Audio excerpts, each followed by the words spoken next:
안녕하세요. 정보가 세상을 바꾼다의 인포뱅크입니다. 이번에 전해드릴 내용은 장기전 대비하는 러시아 병력 13만 7천 명 증원, 헤르손 압박 강화하는 우크라이나, 보급 끊긴 러시아군 대규모 항복, 이 두 가지 내용을 가지고 한번 시작을 해보도록 하겠습니다. 여러분의 구독, 좋아요, 그리고 필요하시면 알람 설정까지 부탁드리겠습니다. 지금 우크라이나의 젤렌스키 대통령은 러시아의 군사 침공으로 인해 발령 중인 계엄령과 총동원령을 올해 11월까지 연장하는 법안을 의회에 제출한 상황입니다. 이는 계엄령과 총동원령이 오는 23일까지 기한을 맞게 되어서 올해 11월 하순까지 연장하기 위한 법안을 12일 의회에 해당하는 최고회의에 제출한 것이죠. 그래서 이것이 계속 순차적으로 해서 이 연장 계속 연장을 해 나갈 것으로 보이고 있습니다. 이에 대해서 러시아도 맞불을 놓고 있죠. 블라디미르 푸틴 러시아 대통령이 러시아군 병력을 현재 약 101만 명에서 13만 7천 명을 증원해 115만 628명으로 정하는 대통령령으로 서명을 한 것입니다. 이는 러시아, 우크라이나 모두 전쟁의 장기화에 대비하는 포석으로 보인다는 사실이죠. 지금 러시아 같은 경우는 군의 손실이 굉장히 심한 상황, 그래서 이 군을 모으기 위해서 총력전을 벌이고 있는 상황이라는 것입니다. 그러나 러시아의 이러한 노력에도 전장에서의 러시아군은 위태롭기만 하죠. 특히 헤르손 전선의 러시아군이 매우 위태롭습니다. 하이마스의 공격으로 헤르손의 보급로인 세 곳의 다리가 모두 포격을 받으면서 화물차의 이동이 어려워지자 보급품을 받기 힘들어진 상황이죠. 물론 보급품은 옵니다. 오긴 오는데 많이 오진 못하고 지금 뗏목과 같은 이러한 도구로 인해서 올 수밖에 없다라는 상황이죠. 그래서 충분한 보급이 되지 못하는 상황이다. 그리고 빠르게 이 인력들이 빠져나가는데 이 인력들조차도 많이 충원이 어려워진 상황이다 라고 말이 나오겠죠. 또한 후방을 계속 하이마스로 공격하면서 이 후방 자체가 여기에서도 위험에 처해졌다라는 그런 말이 나오고 있습니다. 이 때문에 헤르손에 고립된 러시아군이 대규모로 항복할 수 있다라는 주장까지 나오고 있습니다. 또한 헤르손에서 대규모 러시아군의 이탈은 곧 크림반도의 위험으로 다가올 것으로 보이고 있다는 사실이죠. 그래서 헤르손이 만약 점령이 되면 다시 다리를 복원해서 빠르게 이곳으로 이동을 하려고 하는, 그리고 하이마스를 통해서 이 전선 자체를 더 뒤로 미룰 수 있기 때문에 여기 보수하는 것이 굉장히 쉬워진다는 뜻입니다. 자, 그래서 이번에 첫 번째로 알아볼 내용은 장기전에 대비하는 러시아 병력 13만 7천 명 증원입니다. 로이터 통신은 지난 25일 블라디미르 푸틴 러시아 대통령이 러시아군 병력을 현재 약 101만 명에서 13명 7천 명을 증원해 115만 628명으로 정하는 러시아 대통령령에 서명했다고 보도를 했습니다. 러시아는 내년 1월 1일부터 병력 충원에 나설 계획이나 계약병과 징집병 중 어느 쪽을 그리고 어떤 방식으로 늘릴지 구체적인 계획은 아직까지 공개하지 못한 상황이죠. 지금 러시아군을 모으는 게 굉장히 힘들기 때문에 지금 징집병보다는 계약병 쪽 아니면 용병으로 이렇게 더 충원할 가능성이 높습니다. 군사 전문가들은 러시아가 징집병보다는 계약병 확대에 초점을 맞출 것으로 분석하고 있다고 로이터는 전하고 있는데요. 크렘린궁은 우크라이나 침공 직전에는 자율적으로 신청한 병사들만 참전했다고 주장했습니다. 러시아는 지난 2월 24일 우크라이나를 침공했으나 6개월이 지난 현재까지 우크라이나군의 강력한 저항과 미국을 비롯한 서방 국가들의 우크라이나에 대한 군사 지원으로 인해서 매우 고전을 하고 있죠. 이번 러시아의 병력 충원은 현재 교착 상태를 타개하고 우크라이나 전쟁 장기화에 대비하려고 추진하는 것으로 보이고 있습니다.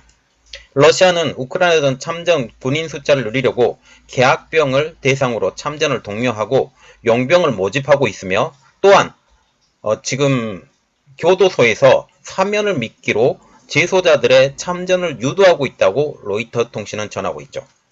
러시아의 병력 충원이 만약 성공하게 된다면 행정직원 등 민간인 군무원까지 포함한 전체 러시아 연방군 규모가 190만 2,758명에서 203만 9,758명으로 늘어난다는 것입니다. 러시아에서는 18세에서 27세까지의 연령층 남자가 1년간 의무적으로 복무를 해야 됩니다. 그러나 많은 징집 대상자들이 건강상의 이유로 입대를 거부하고 있고, 또한 대학생들은 학업을 계속해야 된다는 이유로 입대를 많이 늦추고 있는 것이 지금 현실이죠. 그래서 어떻게 하면 이 군대를 빠질까? 그래서 있는 사람들은 불법을 저질러서라도 이 군대를 빠지려고 하는 것이 지금 러시아 현 상황입니다. 러시아는 1년 중 4월 1일 그리고 10월 1일 이 딱 두 번 계약병을 모집하죠. 러시아는 우크라이나 침공을 앞두고 지난해 12월 12만 7천 명, 우크라이나 전쟁이 시작된 뒤인 올해 4월에 13만 4,500명을 모집했습니다. 러시아가 우크라이나 침공하기 전까지 러시아군의 계약병은 약 40만 명가량이었었고, 그 중에 14만 700명가량이 지상군으로 배송되었죠. 군사 전문가들은 우크라이나 전쟁이 장기화함에 따라서 러시아가 군병력 부족 사태에 직면했고, 현재 병력으로는 우크라이나 침공 작전을 계속하기가 쉽지 않을 것이라고 예측을 하고 있습니다.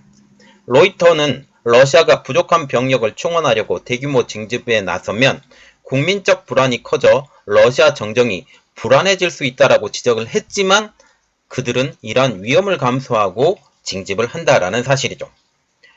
러시아는 아직까지 우크라이나 전쟁 사망자 숫자를 공개하고 있진 않습니다. 그러나 미국 국방부가 최근 러시아군 사상자가 약 8만 명에 달할 것으로 추산하고 있다고 발표를 했죠. 우크라이나 총참모부는 지난 22일 러시아군 전사자가 이 8만 명보다 더 적은 4만 5,400명이라고 주장을 했습니다. 전사자 자체죠. 그래서 사상자까지 모두 합하면 약 8만 명이 될 것으로 보이고 있고, 이는 러시아군의 굉장한 손실로 보고 있죠. 그리고 두 번째 내용입니다. 헤르손 압박 강화하는 우크라이나군, 보급 끊긴 러시아군, 대규모 항복에 대해서 이야기를 해보도록 하겠습니다. 영국 매체인 데일리 익스프레스는 26일 미 중부사령부 전 영국군 고위 고문인 칩 체프먼 소장의 말을 인용을 해서 우크라이나군이 헤르손을 탈환하는 데 필요한 모든 것을 갖추고 있다며 보급선이 끊긴 러시아군이 대규모로 항복할 수 있다라는 주장까지 보도했습니다. 나왔다고 보도를 했습니다. 이는 이 세 개의 다리, 노바카우파카 다리하고 이런 헤르손 지방의 세 개의 다리가 완전히 끊기게 되자, 물론 자동차는 다닐 수 있어요. 자동차는 다닐 수 있지만 보급품을 실은 화물차가 다닐 수 없기 때문에 결국 이게 굉장히 상황이 어려워졌다는 사실이죠. 우크라이나군은 최근 우크라이나 남부에서 반격을 계속해서 헤르손 근처의 세 다리를 공격해 전략적으로 중요한 노바카우바카, 안티노프스키 다리를 무력화했다고 얘기를 하고 있습니다. 지금 여기가 노바카우바카 댐이에요. 댐에 있는 다리, 여기 한 곳, 여기 한 곳, 그리고 안티노프스키 다리가 두 개가 있는데, 하나는 철로가 있는 곳이 이곳입니다. 그리고 일반 차로가 있는 곳이 이곳이에요. 그래서 이 두 다리를 모두 다 깨부쉈다. 그래서 철도로 이동하는 이동로도 깨졌고, 화물차로, 그럼 전투 차량으로 이동하는 이 차량도 사실상 불가능하게 된 것으로 보이고 있죠. 세 다리는 헤르손을 점령하고 있는 러시아군에게 생명줄이나 다름없는 보급로로 통하고 있습니다. 체프먼 소장은 헤르손이 지난 3월 러시아에 점령당했지만 우크라이나가 헤르손을 탈환하는 데 필요한 모든 것을 갖추고 있다고 믿는다며, 러시아군이 보급품이 부족할 수 있으며 심지어 대규모로 항복할 수 있다라고까지 주장했죠. 왜냐하면 보급품이 오지 못하면 먹을 것도 없죠. 그리고 탄약도 떨어지죠. 실탄도 떨어지죠. 그러면 실제로 대응할 수 있는 능력이 사실상 무능하게 된다라는 그런 이야기까지 나오고 있는 상황이죠. 그는 타임즈 라디오와의 인터뷰에서 모든 전쟁은 독특하고 결과는 불확실하지만 러시아군이 헤르손 서쪽에서 밀리고 짓밟힐 수 있다고 생각한다고 그의 생각을 강조했습니다. 세 개의 다리의 파괴로 전쟁 물자의 수급이 부족해지고 그들은 대규모로 항복할 수 있을 수 있다고 그는 주장하게 된 것이죠. 그들은 대규모로 항복할 수 있고 전쟁의 불확실성 중 하나가 저항의 인간의 영역이기 때문에 파급 효과가 있을 수 있다. 뒤에 보급품이 오지 않으면 굉장히 마음이 불안해져요. 결국 자기를 지킬 수 없다는 마음 때문에 불안한 마음에 이들이 이탈할 수 있다라고 주장을 하게 되는 것이죠. 세르이 아이다이 루안스크 주지사는 지난 7월에 우크라이나군이 확실하게 전진하고 있다며 9월까지 이 헤르손 지역을 탈환할 수 있다라고 하면서 러시아군의 모든 계획은 실패할 것이라고 말한 바가 있습니다. 한편 러시아가 이르면 9월에 실시할 것으로 예상되던 우크라이나 점령지 합병 주민투표를 연기할 가능성이 크다고 러시아 매체는 25일 날 보도를 했습니다. 왜 지금 우크라이나 점령지 합병 주민투표, 특히 헤르손 지방에 합병 주민투표를 한다고 얘기가 나왔었지만 이 합병 주민투표가 연기된다라는 것은 그만큼 전황이 어렵다라는 것을 의미하는 거죠. 러시아는 애초 자국 정기 지방투표가 예정되었던 9월 11일 도네츠크, 루안스크, 헤르손, 자포리자 등 우크라이나 점령지에서도 주민투표를 시행하는 방안을 모색했습니다.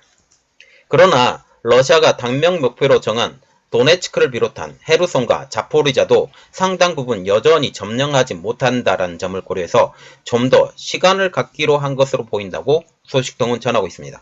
헤르손과 같은 경우는 완전히 자기들이 점령했다고 생각하고 지금 이 주민투표를 밀어붙였는데 이게 사실상 불가능하게 된 거죠. 헤르손이 이제 우크라이나 수중에 떨어지는 것은 시간 문제라고 분석이 나올 정도입니다.